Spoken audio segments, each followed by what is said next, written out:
So this is my full disclosure diary, episode 4, I think. I am Julia AnchorHaven and I am recording my experiences. We're in the Lionsgate portal, possibly the 6th of August 2025, and the energies on planet right now have been extreme. And I was talking with David Purcell on our recent galactic video, and we were talking about the collective being forced into a mass psychosis. And I can definitely say that's something that I've been feeling into for the last 4 days, maybe. However, today there was a shift in energy. And not only was there a friend posting a positive comment today, instead of all the slurs and things he was posting for the last couple of days, getting a bit personal. So I could feel that shift straight away in the collective energy field. So, and when I got up today, I could feel that my heart felt a bit lighter. It's still processing, it's still healing, and there's a lot of stuff that's coming forward um, as I work to heal the heart. And because I've been triggered recently, usually I don't use that word trigger, I say activation. But it was just the acknowledgement that I potentially had a trauma bond, a trauma twin that activated something in my heart and gave me the opportunity to do some really deep healing and to call forward memories of me and this other person in our community. And what my heart wanted to show me was all the darker stuff. Yeah, so to recover some of the memories that were hurtful, when we've done bad things, we've been made to do these bad things, and to really show that this trauma bond is a battle bond. Yeah, battle bond. That's the wording that David and I have come up with. That these were bonds forged in battle, in warrior states, and that we were made to do this stuff. We didn't consent to go into these government and ET programs. We didn't consent to anything like that. We were literally made to do that, and there was lots of conflicting agendas. So as part of my full disclosure diary, my journey is to show you guys the process of me getting back my memories, to share with you things that I've learned in the last 2 years about myself that's multidimensional, and to dig in. And a couple of years ago, I had a friend who was channeling a spirit called Morris. So Sandra Green was channeling Morris, and Morris said that he saw me in a room that was like a United Nations of planets. There were all different ETs there, and I was some kind of ambassador. And when he said that, I was not the person I am today. I was not aware of my full starseed lineage, my galactic aspects, or anything like that. So it literally kick-started my journey to get me to this point in time. And at that point, when I originally heard that, and he told me that I was going to be talking about disclosure, I was going to be helping people with their awakening, I was going to be activating people with my words, I just couldn't see it. I couldn't fathom it. I couldn't understand how anything that I could possibly say could activate and heal others when we're talking about things that just sound crazy. And they do, they sound crazy. And there'll be lots of people who will watch this video and think, well, that's a load of rubbish. And that's absolutely fine. That's your truth. And I'm just sharing what feels true to me. And it's the feeling that's important. When you use your discernment, it's the feeling, it's that inner knowing that makes it true. It's the memories that come forward that you can fully feel into, and you know they're memories because you can remember tiny details. You can see it clearly and it doesn't go away. Yeah, and that's how you know it's memory. And when I've started to call back aspects of me, alters, ones that are in clone bodies across the galaxy, when I've started to call back that soul essence, I've literally felt my mind moving and making space for these parts of me to come back. I felt it in my mind physically, and I've seen it psionically and things like that. So I had a download a couple of months ago when I started to kind of watch people's ACIO videos on Jessica Ariel Morocco's channel. And originally it was Brian Seng had a video and he put it out there. This is my video, this is my files, whatever. And I started to watch it, and I did get a flash memory come in, because they were talking about the IBIS project. And what I saw was me, 7 or 8 years old, standing in my bedroom. So I know how old I was because the bedroom I was in at the time, and looking down at my hand and seeing a crystal, and then seeing that crystal turn into a kaleidoscope of color, and feeling as if I just got swallowed up in it. So that was my first kind of memory of the IBIS project, of being used for time travel. And when I did have a session with Jessica, other things came forward, and then I had a session with Peter the Insider and Jessica for the ACIO files. And yeah, originally, when you don't want to think that those things happen to you, because they're all based in trauma. They're all based in torture, and to fracture your mind, it's torture based. So you don't want to think that it happened to you. So you can see the video is now out there on Jessica's channel, and you can see how sick I look in that video, how pale I am, how disturbed I'm looking as he's talking about these things. But that session I had was 2.5 hours long, and the video has been cut down to the best of the content, basically, because there's a lot of Peter saying, oh, this is crazy, oh no, what am I finding, and things like that, and talking about me being an assassin, but for good. But in the video, when you watch it, I just look grey. I look so sick as this information is coming out, and it resonated. There was parts of it that deeply resonated, and you could see how shocked I look in the video, that they were talking about me and different versions of me, different realms of existence, me being targeted individual, with people trying to find me and track me down for information that they believe that I have, which I can quite honestly say I do not have recollection of whatever information they are after. And just for the record now, I do not have any desires to take my own life in any way. I'm just going to put that out there. Yeah, because I'm being very public with this. Because I'm on medications and stuff like that at the moment following my surgery. But I'm just going to make that very clear right now. There's no part of me that's going to do that. I'm here for the long haul. So if anything does happen to me, you'll know that it was handled and targeted, okay? So I'll just get that out there. But I do have my Scorpion ability that was recently awarded, and I'm going to be actively using that Scorpion ability for protection now. So yes, so David and I were talking about battle bonds, and we were talking about staying in our power and owning our power, making that statement, my power is mine, yeah, and that kind of thing. We were talking about shielding and collapsing out portals, and there seems to be a lot of portals that are coming in my home, and whether I'm opening them or other people, entities are opening those portals, I'm not going to put up with that any longer. So I'm taking measures. I was rewatching a video that I did with Sean Bond. I do like a monthly session with Sean Bond, and Sean Bond is in my top 3 people who've helping me with my disclosure discoveries. He really is a powerful individual, and the information that he's come forward with resonates with me massively. So I was going through a session that I did with him last month, and he was talking about how my DNA had been tampered with in the womb, and multiple DNA lineages had been added. And one of them was the Andromedan psychic ability to time travel. So it's adding into that Time Lord DNA and things like that.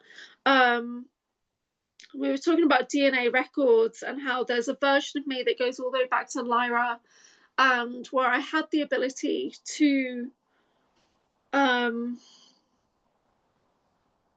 hold information about these timeline wars, and there's aspects of me that are still drawing on that ancient version of me and bringing that consciousness forward. So yeah, but when in the video, when we talked about Kruger, about learning a bit more about who was I, when you get into the Dark Fleet and stuff like that, when he accessed the Kruger information in my cache, there was warnings on it, warnings about death and things like that. So we couldn't go any further because I'm not at that stage yet where I'm fully able to protect myself from these dark forces. But I know from my time with a memory recall with David Purcell that we were in Dark Fleet together, that there was a lifetime that we basically spent together, like a 20 and back, basically that David and I spent together, and I know who I was. I've had memories of being that scientist, and he was, you know, like a more prominent figure, but we were both officers, so our life was comfortable. If not dark, it was comfortable. And we had authority in a way, and because we had authority, our lives were more comfortable.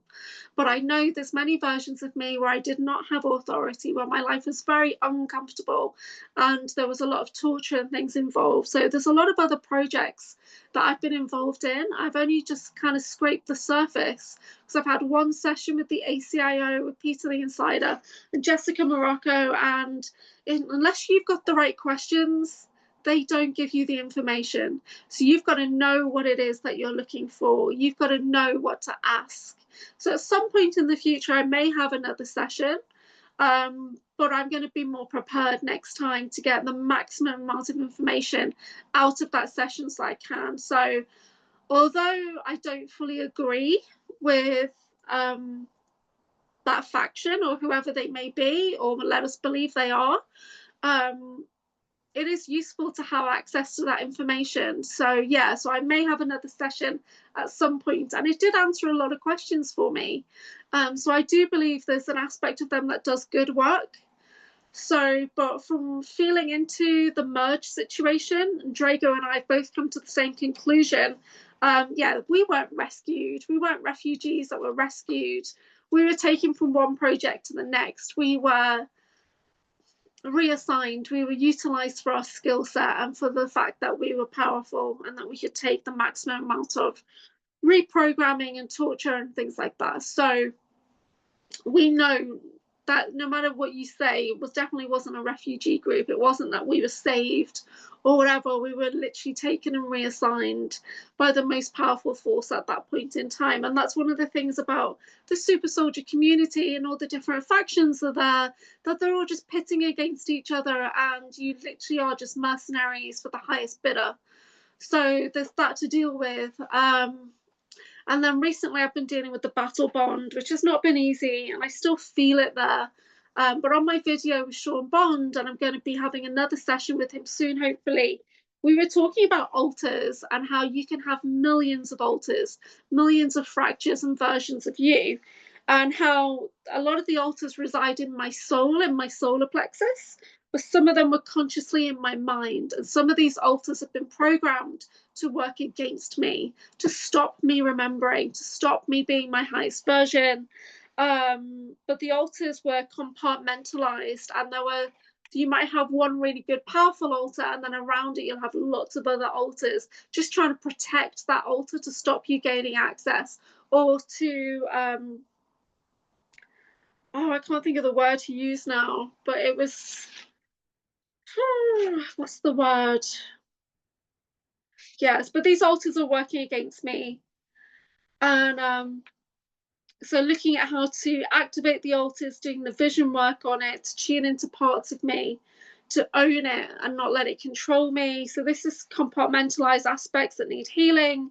He was talking about doing muscle testing and getting access to activate the altars and stuff like that. So, you know, there's plenty of people in the community that have access to their altars, and they come forward and they alter out and things like that. Although I've not publicly seen myself alter out, I know there must be moments when that happens. But Sean confirmed that it's generally when I'm taken, when altars are activated. So I'm not like some people who just change their identity and things like that. But yeah, it's quite interesting to think about these different versions of you. So this is just me coming on to say I'm feeling a bit better than I have done in the last 4 days. I could feel there was a collective energy shift. I know that I was tuning into my energy, but also energy that wasn't mine. So I still say it's important to question, who does this belong to? Is this me? Is this my energy? Who does this belong to? And if it's not your energy, it should dissipate. But just know that we're all connected. So it's really important that you question everything on your journey. And if you're starting to get memories and even dreams that come forward, which could potentially be memories, and you'll know when a dream is a memory from my own experience because it's so vivid. It stays with you. It doesn't go. So when things come forward in meditation and they stay with you and you can literally feel back into it, then it's likely that is a memory. So one of the things that Sean Bond was talking about on the last video I did that I was rewatching today was about my third eye, and I was asking the question of, if I've got all these entities around me, these mantids, these zeta grays, and these reptilians, these dracos, why can't I actually see them? Now, with the Draco, I can smell them at times. So they have a smell that's not pleasant, and I can tune into that sometimes. But the others, I generally don't see them. I might get a feeling, a presence, a tingles in my body, but a lot of the time they're around. So I just have to stop and make statements and say, you know, that they're not welcome in my space and that kind of thing. But we were talking about my third eye technology, and a lot of the time my third eye is just dark in my mind, but I can still see images, shadows. And then there are other times when the veils lift and I can clearly see, you know, in color, I can see holographically, I can see outside of myself, these images. So the technology is there. And he says that with the internal eye, there's times when you need to see past the veils and see past the blackness. So knowing that that's there and that's literally trying to protect you, that veil, that blackness seems to be there because your third eye doesn't feel safe. Right? There's fear, and there is possible the altars working against you as well. But he was talking about centering into the heart source and the higher self, and get rid of any things that make the third eye feel not safe. Get rid of anything that's stopping your third eye from generating that energy. So it has a generator there. And when the generator comes online for the pineal gland and the third eye there, you'll start to see the color, you'll start to see more. But he was also talking about hormones being blocked in my pineal gland. So that's something I need to go back into and see what I can do for that. But yeah, protection abilities, making the generators feel safe in the body, muscle testing, and asking which chakra do I need to work on first, letting go of layers of the ego so that you get lighter and you go more into ascension. And so I, you know, do go back and watch my videos with Sean Bond, because and David Purcell, Audrey Walters, Christy Campbell, they're really enlightening, these videos. Me and Sean Bond, we're doing like a monthly video right now, and a lot of it feels like training, it feels like coaching, and I'm asking questions and going back into basically versions of me across time and space. So it's quite interesting.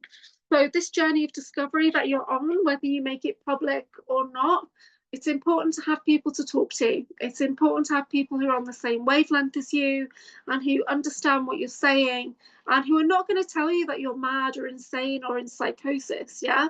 So the support team that I have around me from our community, I've handpicked these people. Yeah, and I've handpicked them because I feel that connection. And most of the people I've selected to work with this year, we've all got bonds going back to Atlantis and Lemuria, or we've got bonds going to programs off world and stuff like that. So you don't pick these people by accident. Yeah, I picked these people, and then I've realized, hang on, there's a connection here that you know, that we can fully open up to now. But just know that it does get easier. And I've been doing this journey for about 2 years, trying to recover and bring balance. And I started off doing the holographic restructuring. And what was in my holographic field was just so much trauma and wounding from the Orion Wars, from the Lyran and the Electric Wars, and all this kind of stuff. And it used to make me think, what is this? What is this? Why would I be having that information in my field? Because I didn't realize how old my soul was and how many different lifetimes I've had, and I didn't have the perspective about the secret space programs or undersea programs or these other projects. So, you know, you've got Phoenix, Ibis, Camelot, Paperclip, and others, Umbrella, and others that I've been involved in allegedly from the ACIO files. So